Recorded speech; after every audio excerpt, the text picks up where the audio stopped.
Welcome to day 7 of Day in Desperation, and today we're going to adjust some room generation and fix a bug.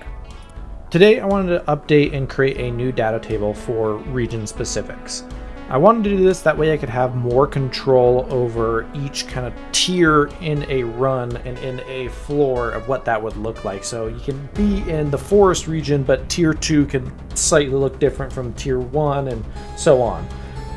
To do this, I created a new data table, gave it it's a very similar structure to the old one, and just gave it some more variables. That way, each index in the array of the forest would be a tier. It would be, so index 0 would be tier 1, so on, and you just keep adding more indexes, and then it would read from that array. I added some customizable variables for like their drop chance and what their max and min is, and to make sure that anything with 100% drop chance will for sure spawn.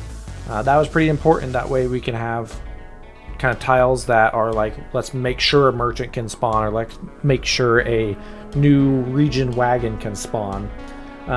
It took a long time. I knew kind of what I was doing, so I was just kind of refactoring everything, updating the map generation to work off of this, and then deleting some old references. The second thing I tackled, I noticed when I was doing this that the spline pathing system that I had to smooth out the paths weren't working. They were getting really jagged again. So you can see here I have a whole bunch of different line traces going, and I have some sphere locations debug. It took me honestly a while to figure this one out, and it's kind of stupid. At the end of it, it just turns out I didn't click a boolean. I have a boolean to say run the system a second time, and if it's a second run, to use the smoothed out splines instead of the old ones. And all I needed to do was click that on because I accidentally clicked it off. And that was today's Day in Desperation.